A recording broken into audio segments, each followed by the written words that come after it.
Release date for Inside Out 2 is coming out on June 2024.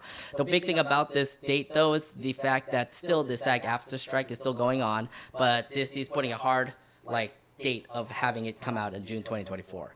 I know that sequels have been a thing about Pixar, but for both of us, what we're thinking about for Inside Out 2, it feels like this looks to be a promising film. Omid, your thoughts on Inside Out 2 and now its release date and everything? I'm going to say this right now. Generally, I find the Pixar sequels, with the exception of Toy Story 2 and 3, of course, like those two are masterpieces of sequels. The rest of the sequels, though, I feel are mediocre or unnecessary. How should I put this? But I do feel that Inside Out 2 can actually be a game changer when it comes to Pixar sequels. Like, it could actually stand out along with Toy Stories 2 and 3 as being as good as the first, mainly because of the fact of how Inside Out 2 is going to take place when Riley grows up. And when you grow up, generally when people grow up, then they're going to develop more emotions, they're going to develop more thoughts. So there's going to be more emotions aside from the 5 main ones. There's going to be, jealousy. There's going to be, love struck. There's going to be, there's just going to be all sorts of other ones. And I really do like to see this. I really do like to see this because, Inside Out, I feel, is one of the best coming-of-age stories I've ever seen in a movie, and I feel like it's a unique one at that, mainly because of the fact of how it doesn't just focus on Riley and her life, but it also deals with the emotions inside Riley that help that do contribute to her life. I have to say this, though. There's when it comes to being a teenager, for example, because you have Riley in Inside Out 1 just being a kid, having a fun time with their emotions, happy, sadness, anger, and, all of those. This time around as a teenager, those go awry. Look, she's gonna feel anxiety. She's gonna feel nervousness. She's gonna do probably a lot of things. So I feel bad for Riley, especially when these emotions have to kick in as well. So you can see sadness, you can see fear. Was it? I forgot the green one's name. Is it jealousy? It's disgust. The green one's disgust. It was disgust. You got happy. You got anger. Also all together and everything. But I feel like they're going to have a very stressing time considering that they have to try to get all of Riley's emotions into one. And I feel like they did have a great idea to actually bring out a sequel like Inside Out 2 because it just tells you the teenage moments that can happen with Riley when it comes to say, for example, having pimples, puberty, having getting a boyfriend and stuff like that. So and also trying to fit in school, because one thing you got to know about high school is that within these within a group of students, there's always for some reason there's this hierarchy when it comes to students. You got the popular jocks and cheerleaders, you got the nerds, you got the regular students, all that stuff. So yeah, judging from my personal experience, high school is not a fun experience. High school definitely wasn't a fun experience. To be fair, I was popular. I gotta go back to myself. Junior high was actually a popular time where I actually met up with a lot of people. But when it comes to high school, things changed a whole lot. For me, I was anything but. I was not the popular kid. I was the jock and the person who loved anime. So, back then, people didn't like anime for some reason. I was anything but popular. Okay, when I was in middle school and high school, I was not exactly popular. Let's put it that way. Okay, well, yeah, good to know. I mean, I don't know. I mean, I guess we all went through a lot of stuff when it comes to high school. But to be fair, we're now in our adulthood. And let's not talk about that kind of stuff. Yeah. Do you think this is a necessary sequel? Yes, 100% yes. And I usually don't say this often when it comes to Pixar sequels, because the Pixar sequels that were released after Toy Story 3 ended up being not so stellar. But with Inside Out 2 and the concept that I just brought up and how it could work, let me tell you, it's going to stand out. It's really going to stand out to be, the kind of Pixar sequel that we need. It's the kind of Pixar sequel that is going to be a breath of fresh air. Yeah, and I feel the same way too, compared to the other sequels that have been announced from Pixar. We just not focus on that and more focus on other projects besides that. Do not get me started. I like the fact that she just started to just spurt out his water from there. don't get me started on that announcement. Yeah, as if Toy Story 4 was already unnecessary enough. We got a Toy Story 5. How are they going to make that work? How are we going to get Toy Story 5? Is Buzz Lightyear going to leave? Just like Woody did? My God, seriously. Aladdin 4 Jafar Mini Glasses is a much more necessary sequel than Toy Story 5. Did we bring up a Family Guy reference all of a sudden? It's so stupid. I mean, I don't know. If they have put Toy Story 5, I don't know. I know that they don't care about original ideas, but to be fair, Elemental was a good movie. It was a good movie. I know a lot of people kind of like said it was a bomb, blah, blah, blah. But it wasn't a bomb good. for long. It's good. It's a good movie. There was a time where it was a bomb, and that is during opening weekend. But after that, things changed for the movie. It changed for the movie up to a point where it increased tenfold in the box office, and it also gained popularity. And deservedly so too, because I find Elemental to be a sweet, charming movie. Have you watched it already? I have seen Elemental. Yes, Has it been on digital? Like it's on Disney Plus right now, or is it somewhere else? I've seen it in theaters. It's going to be released. It's gonna be coming out, I think, this week because I saw it's on digital. Oh yes, Yeah, right. it's on digital, but I don't know when it's going to be on Disney Plus. For anything, Guardians is currently out on Disney Plus. If you could watch all three of them now. Oh yeah, definitely. like imagine, like you spend an entire day watching the Guardians trilogy like back to back. That'd be something. Yeah, that'd be awesome. But no, it's available. You could be able to do that in Disney Plus right now. So yeah, there's that.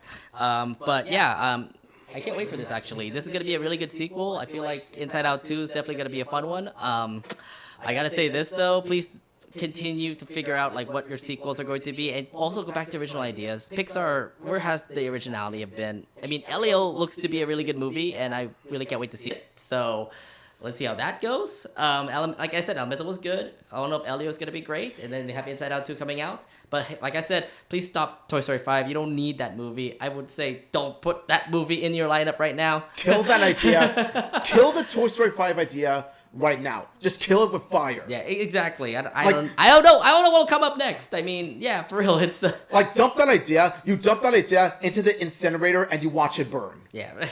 Okay, so he can go like really hard about that. But yeah.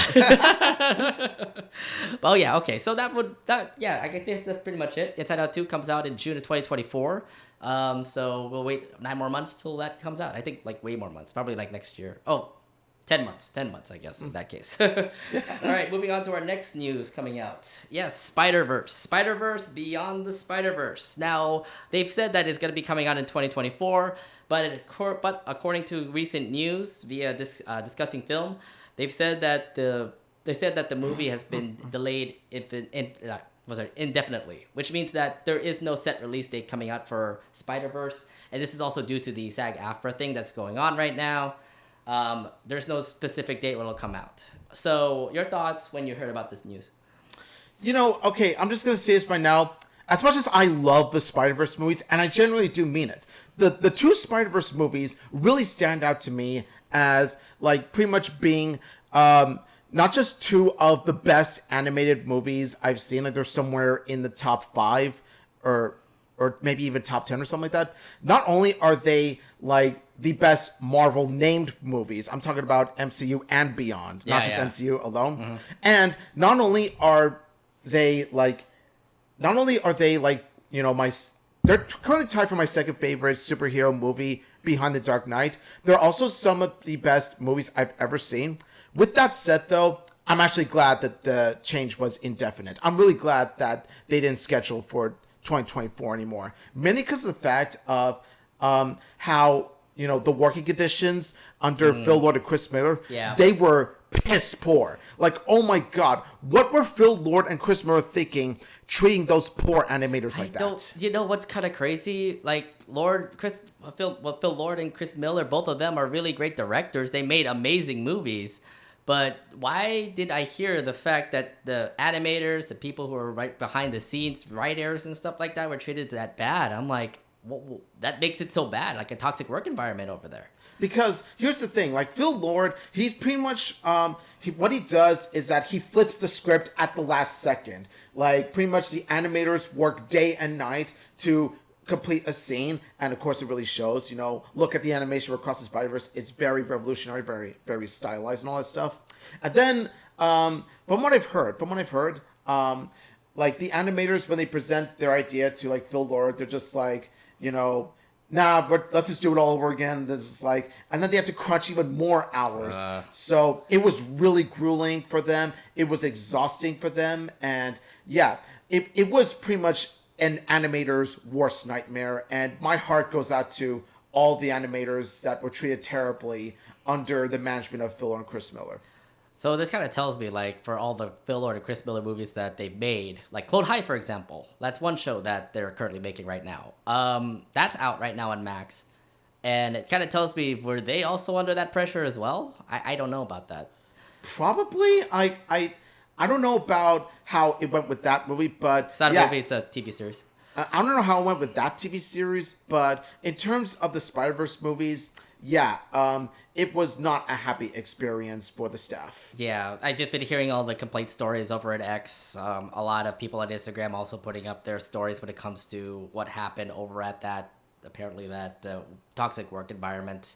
But yeah, nonetheless, I mean, they did work a lot out of it. They made this great movie. Was it worth, like, they better win that Best Animated Feature in order for them to actually get honored for it. I think it's going to win the Best Animated Feature for sure. Oh, it will. For Across the Spider-Verse, it definitely looked like a great movie, so... Like, honestly, Across the Spider-Verse is looking to be the top winner when it comes to animated features this year. So, now it makes me think, like, when do you think it will come for Beyond the Spider-Verse? Do you think it might come in 2024, 2025? I have a feeling it could go longer than maybe summer 2025 now, because if you're going to be limiting on those time, if you're not going to be limiting on time anymore and having that work environment, make sure it's not toxic anymore, you're going to be pushing for probably a longer time, like how long we waited for was it Into the Spider-Verse and Across the Spider-Verse. Honestly, even 2025 I feel is a bit too soon. I would say like 2026 earliest, 2029 latest, or maybe that's even a long. beyond That's a that. long time, by the way. You're looking at 5 years into this at the end of the movie, because I know the third one, Beyond the Spider-Verse, is the last one. Well, I mean, because you got to give the staff and the animators especially time to breathe, like give them a break and let them take their time to finish up the product, because the mental health and the well-being of the staff should always come first before a project. Yeah, but if anything, I really hope they do make it out in 2025. I would say like that timestamp is probably going to be in summer 2025, because yeah, it is going to be the last Spider-Verse. That is true from what I heard from Lord and Miller, from the whole production crew that were the creators who made this. But yeah, I mean, this is a great movie. I love Across the Spider-Verse. I definitely do have to say this definitely would be worth an Oscar-worthy like Best Animated Feature Film. If it doesn't win, I got nothing else to say. It's more like, what the fuck? You gotta bring that in. You gotta make sure that wins. Honestly, if not this, give it to Nimona next. Or TMNT. You have to watch TMNT, by the way. I haven't seen watch TMNT. That's a good movie. I've heard great things about it. Yeah, dude. I can explain more. We're not gonna put spoilers anymore on this. TMNT definitely was. If you watched Nimona, you gotta watch Nimona. I have to watch Nimona. Yeah. See, both of us need to have like a lot of like things to watch now because of this. Nimona, which also is another one of my top favorite movies of the year, by the way. So yeah. All right, but yeah, really hope for the best for those who have been writing on Beyond the Spider-Verse, those who are animating, and those who are pretty much involved with the whole project of Beyond the Spider-Verse. I know that you guys are currently on strike right now. I do support you guys. It just, I understand we have to wait a long while for the next movie Beyond the Spider-Verse to come out, but we understand why. And I hope you guys can get a resolution when it comes to the SAG-AFTRA thing. We're with you. Hopefully things come out well in the end. Yeah, we support SAG-AFTRA. Like, we stand with the writers and actors. We stand with you guys with the strike.